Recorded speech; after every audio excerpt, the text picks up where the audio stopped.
નમસ્કાર દર્શક મિત્રો, આપ જોઈ રહ્યા છો કેબીસી ન્યૂઝ. હું છું એન્કર અર્પિતા પટેલ. હવે જોઈએ અગત્યના સમાચાર. કેપીઈએસ માધ્યમિક અને ઉચ્ચતર માધ્યમિકના પ્રિન્સિપલ તરુણ વ્યાસનો મુસ્લિમ તેમજ ક્ષત્રિય પરિવારના છોકરાઓ સાથે ઇન્ટરનલ માર્ક આપવામાં ભેદભાવ નીતિ સામે આક્રોશ. આ બંને સમાજના વાલીઓ તેમજ આમ આદમી પાર્ટીના રાષ્ટ્રીય સેક્રેટરી રાજુભાઈ સોલંકી, મુસ્તકભાઈ મેઘાણી, કમલેશભાઈ સોલંકી, ડીએન મારુ, માજી મેયર ગિરધરભાઈ પડાયા વગેરે બાળકોને થયેલા અન્યાય સામે આક્રોશ સાથે અવાજ ઉઠાવ્યો. જુઓ, કેપીએસના પ્રિન્સિપાલ અને વાલીઓમાં દિગુભા ઝાલા, હેમરાજસિંહજી, સલીમભાઈ ડેરૈયા, પઠાણભાઈ તેમજ વિદ્યાર્થીઓની માતાઓ ઉપસ્થિત રહી આક્રોશ વ્યક્ત કર્યો હતો.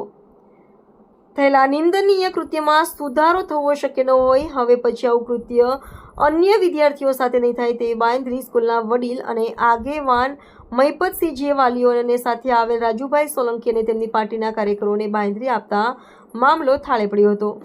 રિપોર્ટર મુસ્તકભાઈ મેઘાણી, કેબીસી ન્યૂઝ, ભાવનગર. દર્શક મિત્રો, કેબીસી ન્યૂઝને લાઇક, શેર, સબસ્ક્રાઇબ કરો, બેલ આઇકન પ્રેસ કરો જેથી આપને નોટિફિકેશન્સ મળતી રહે. જુઓ આક્રોશ સાથે વાલી અને રાજકીય આગેવાનો કેપીઈએસ સ્કૂલમાં. કોમ અને જ્ઞાતિને ટાર્ગેટ કરી અને એના સ્ટુડન્ટને મિનિમમ માર્ક્સ આપ્યા છે, જેટલા ઓછા આપી શકાય એટલા. ત્યારે બીજી સંસ્થા કે સ્કૂલ હોય, એના પ્રિન્સિપાલ હોય કે એના ટીચર્સ હોય, એ લોકોએ મેક્સિમમ માર્ક્સ આપ્યા છે, જે તમે આપી શકો. ઓછા માર્ક આપવાનું કોઈ કારણ એમાં રહેતું નથી. છતાં આ લોકોને એવું લાગ્યું પેરેન્ટ્સને કે માર્કશીટ જોતા કે એનું લિસ્ટ જોતા કે જેટલા લોકોને ઓછા માર્ક્સ આપ્યા છે એમાં માત્ર ને માત્ર બે જ જ્ઞાતિ, એક તો મુસ્લિમ કોમ્યુનિટી અને એક ક્ષત્રિય કોમ્યુનિટી.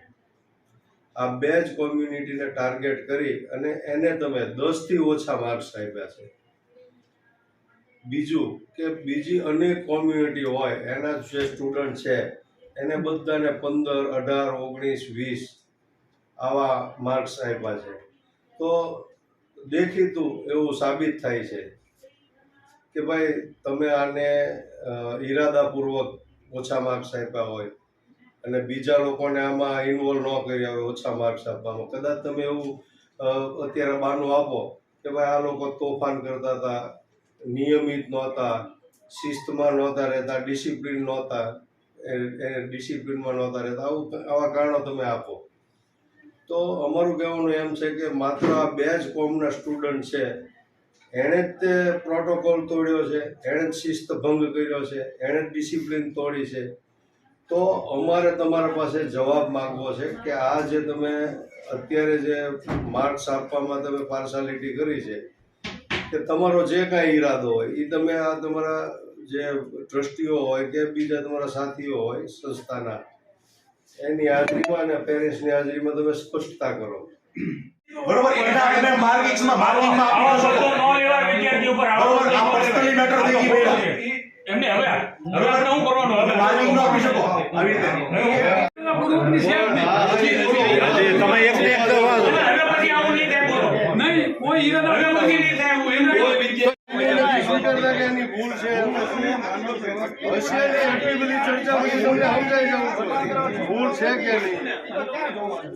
એમને અમે એને જોયા છે કોઈ દી, અમે પૂછે એને જવાબ આપ્યો છે.